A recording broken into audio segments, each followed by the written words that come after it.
तो यहाँ देखिए मैं आप लोगों के लिए काफ़ी यूजफुल वीडियो लेकर के आई हूँ। और ये पूरी मैंने फुल वीडियो एक्चुअली अपने दूसरे चैनल कुसुम्स वर्ल्ड और कुसुम टिप एंड ट्रिक्स पर डाली हुई है। तो यहाँ देखिए ये हमारी चांदी की हुई माताएं, तो वही अष्टमी से एक दिन पहले देखी थी, तो मतलब पूरी एकदम आप देख सकते हैं कितनी काली हो रखी हैं। तो इनको मैंने किससे साफ़ किया है घर पर, आप देख लेना, बाद में एकदम से चमक जाएंगी ये चांदी की है। और करना कुछ नहीं है, ना ज़्यादा मेहनत करनी है। तो मैंने इससे पहले भी एक वीडियो जो डाली थी उसमें घी निकालने मक्खन निकालने के लिए बताया था। तो राधा शर्मा मेरी एक सब्सक्राइबर हैं, तो उन्होंने मुझे पूछा था कुसुम बहन आपने पूरा प्रॉपर वीडियो नहीं डाला। तो सिस्टर मैंने ये वीडियो दूसरे चैनल पर डाला है कि किस तरीके से घी निकाला है और कितने टाइम की मेरी मलाई थी। पूरा एकदम प्रॉपर वीडियो आपको मेरे कुसुम्स वर्ल्ड पर मिलेगा। तो प्लीज़ वहाँ पे भी आप लोग विजिट करिए, उस पर भी सपोर्ट करिए, आप लोग सब्सक्राइब करिए, क्योंकि काफ़ी आप लोग वहाँ नहीं देख पा रहे हो। मैं चाहती हूँ आप लोग जो मुझे यहाँ देख रहे हो मेरे उन चैनलों को भी देखिए। और मैंने उसमें पिछली वीडियो में भी बताया था गीता के चैनल के बारे में, आप लोग उसके चैनल को भी देखिए, सपोर्ट करिए, क्योंकि सब्सक्राइबर शुरुआत में काफ़ी ज़रूरत होती है चैनल पे। तो उसके चैनल का नाम भी गीता की धार्मिक कहानियाँ हैं, तो प्लीज़ वहाँ पे भी विजिट करिए। तो ये देख सकते हैं, आपको अभी मैंने धोया नहीं है और आपके सामने ही दिखाया है, बिल्कुल कितना काला काला निकला है। और किससे साफ़ किया है मैंने यहाँ पे नहीं दिखाया है, क्योंकि मैं यहीं दिखा दूँगी तो आप लोग मेरे उस चैनल पर नहीं देखोगे, इसलिए मेरे उस चैनल पर जा कर के देखिएगा मैंने ये किस तरीके से साफ़ करी है। और पूरी माला को मैं ऐसे दिखाऊंगी आपको कि एकदम चमक जाएगी। अभी मैं यहाँ पे एक मोती को यहीं कटोरी में ही आपको पानी में लेकर के धो कर के दिखाऊंगी। और वहाँ पे, और आपको अगर कोई मेरे पीछे बैकग्राउंड से आवाज़ आ रही है तो उसे इग्नोर कीजिएगा, क्योंकि दीपावली आ रही है ना। आजकल ये झाले वाले झाड़ू वाले बहुत आते हैं हर गली में, मतलब हर गांव हो या शहर हो सभी जगह। तो देख सकते हैं आपको बिना धोए ही चमक रहा है कि हमारा ये भी मोती बिल्कुल एकदम साफ़ हो गया है। अब मैं इनको एक कटोरी में पानी में यहीं धो करके दिखाऊंगी और पानी एकदम से काला हो जाएगा। और ऐसा है हमने अपने सामने चीज़ साफ़ कर ली, इसमें कोई ये भी नहीं है कि भाई हमारी चांदी की चीज़ है कोई नुकसान होगा, कुछ भी नुकसान नहीं, चमक भी वैसी की वैसी आपकी रहेगी। पानी देख सकते हो और आप और मेरी हुई माता को देख सकते हो। तो इनको हम जब पहनेंगे उससे पहले धागा चेंज करेंगे और गंगाजल में धो करके उसके बाद पहनेंगे। अब आप यहाँ पे माला देख सकते हो, जब मेरी माला सूख गई थी तो मैंने थोड़ा सा जो भी घर में हमारे टेल्कम पाउडर है हाथ में ले करके एकदम से उसमें रगड़ दिया, मतलब हल्के से हाथ से, तो चमक वापस आ जाएगी। चांदी की कोई भी चीज़ रहेगी तो इनको भी आप जब पहने तो गंगाजल में धोकर पहने होंगे। आप सभी का स्वागत है आपके चैनल कुसुम फैमिली ब्लॉग में। तो सुबह का टाइम हो रहा है, काम सारा ख़त्म हो गया है, पूजा हो गई है नॉर्मली वाली, बाकी की अभी पूजा होनी है। आज मैंने ये वाला सूट पहन लिया है, ये वाला, ये शायद आपने नहीं देखा होगा अभी। और आज है होली अष्टमी, तो आज मेरा और गीता का होली अष्टमी का व्रत है। तो आप सभी को होली अष्टमी की ढेर सारी शुभकामनाएं। सभी के बच्चे स्वस्थ रहें, स्याऊ माता सबके बच्चे स्वस्थ रखें और लंबी उम्र दे उन्हें, और हंसी खुशी रहे सब। तो आपके यहाँ कौन कौन व्रत रखे हैं मुझे कमेंट में बताना ज़रूर। और मैं वैसे पहले व्रत आपको पता ही है पिछली बार से मैंने उठाई है, एक्चुअली मैं पहले व्रत रखती थी, मतलब मेरी शादी हुई थी जो पहली हुई पड़ी थी तब से ही मुझे मेरी सास जो थी उन्होंने मम्मी ने व्रत रखवाना शुरू कर दिया था, तब से ही मैं रखती थी व्रत। लेकिन बीच में फिर इसके पापा के बाद भी मैं 3-4 बार, मतलब इनके बाद में भी 3-4 साल मैंने व्रत रखा। फिर एक दिन अपने आप ही मैंने ऐसे ही हो गया, कहते हैं ना कई बार मन अपने आप ही दुखी हो जाए, तो मैंने व्रत छोड़ दिया था। मैं इनकी भगवान ने ऐसा तो कुछ किया ही नहीं है, क्या करूँ। लेकिन मैं जब से व्रत रखा ही नहीं।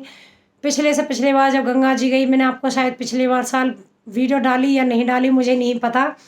तो मैंने जब उस टाइम पे सपना देखा था और स्याऊ माता का और बच्चों का ये सब, फिर तब से मेरा मन हुआ, मैं इसीलिए तो ये बिंदी लगाती भी नहीं हूँ, ये रुकती नहीं है, तब से मेरा मन हुआ कि मैं भी मतलब व्रत रखूँ।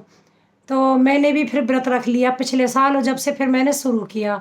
लेकिन जब से पहले तो मेरा मन नहीं रहता था, और अब की बार मैंने क्या किया है, जो स्याऊ माता आती है ना, मतलब वो बनी हुई चांदी की जो आती हैं स्याऊ, वो मैंने ले ली है और उसमें 2 बछड़े डलवा लिए हैं, वीडियो में दिखाऊंगी मैं आपको वो भी। और वैसी पूजा नॉर्मली वाली करनी बाकी है, कथा बराबर में ही है। नेबर हमारी भाभी उनके घर जाएंगे सुनने के लिए, जैसे करवा चौथ की हमारे घर हुई थी अब होई की उनके घर होगी। तो चलिए करवा होई की कहानी सुन लेती हूँ मैं।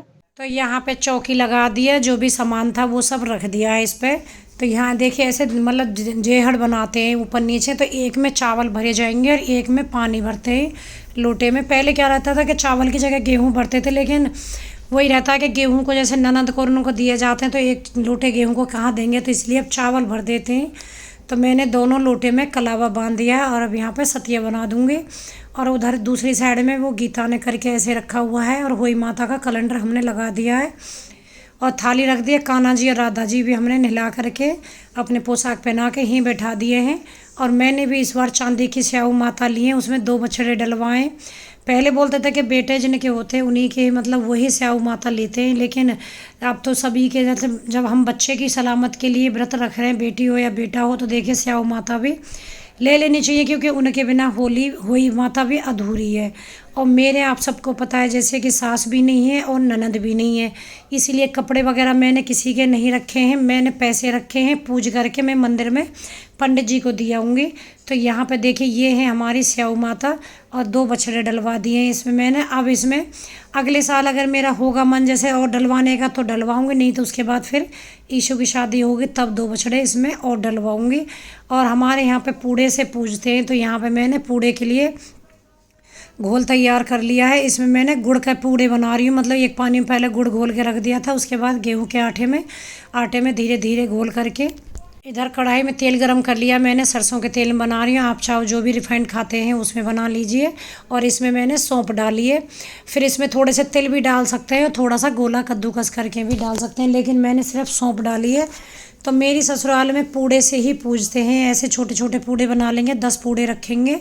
और मेरी मम्मी के यहाँ पे क्या है कि सूजी का हलवा बनेगा और पूड़ी खीर नहीं बनेगी, सॉरी, पूड़ी और सब्जी बनेगी।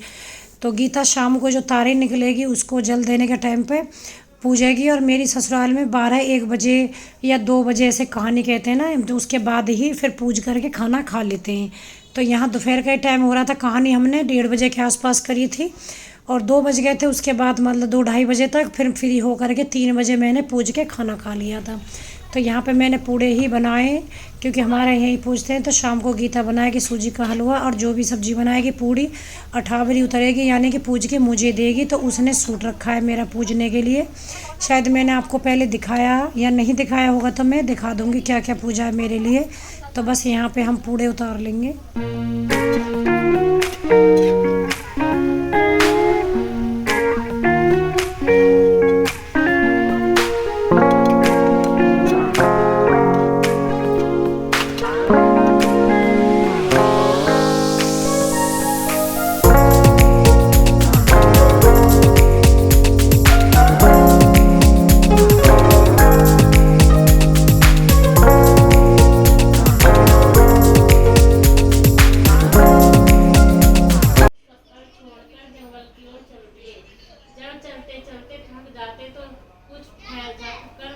करते और फिर चल पड़ते। इस प्रकार चलते चलते वे दोनों प्राणी बद्री को आश्रम के समीप शीतल कुंड पर जा पहुंचे। वहां पहुंचकर उन दोनों ने खान पान आदि सब त्याग दिया और निराकर अपने प्राणों को त्याग देने का निश्चय कर लिया। इसी तरह बिना आहार और जलपान के जब 7 दिन व्यतीत कर दिए, तब 7वें दिन आकाशवाणी हुई कि तुम दोनों प्राणी अपने प्राण मत त्यागो, यह बस दुख तुम्हें तुम्हारे पूर्व पापों से भोगना पड़ा है। सो अब तुम अपनी इस राधा कुंड में स्नान किया। जब वे दोनों स्नान करके वापस लौटे तो उन पर प्रसन्न होकर अहोई माता ने प्रत्यक्ष दर्शन देकर वर मांगने का कहा। उस साहूकार दंपत्ति ने हाथ जोड़कर कहा कि हे माता, हमारे बच्चे कम आयु में ही मृत्यु को प्राप्त हो जाते हैं, सो आप बच्चों की दीर्घायु होने का वरदान देने की कृपा करें। अहोई माता ने उन दोनों की मनोवृत्ति को जानकर उन्हें मुंह मांगा वरदान दे दिया। यह कहकर अहोई माता अंतर्धान हो गए। गुणवान बुद्धिमान पुत्र पाकर आनंद विभोर हो गए। अहोई माता की कृपा से इस लोक में सुख भोग कर वैकुंठ को चले गए। अहोई माता की दूसरी कथा, दूसरी करो, 2 देख लो, तो नहीं तो 3 हो जाएंगे, फिर गणेश जी की कहेंगे तो 2 ही होंगी ना, फिर 2 ही करेंगे, 3 ना। गणेश जी की थोड़ी ना हो गया आज। गणेश जी की भी होती है इसमें।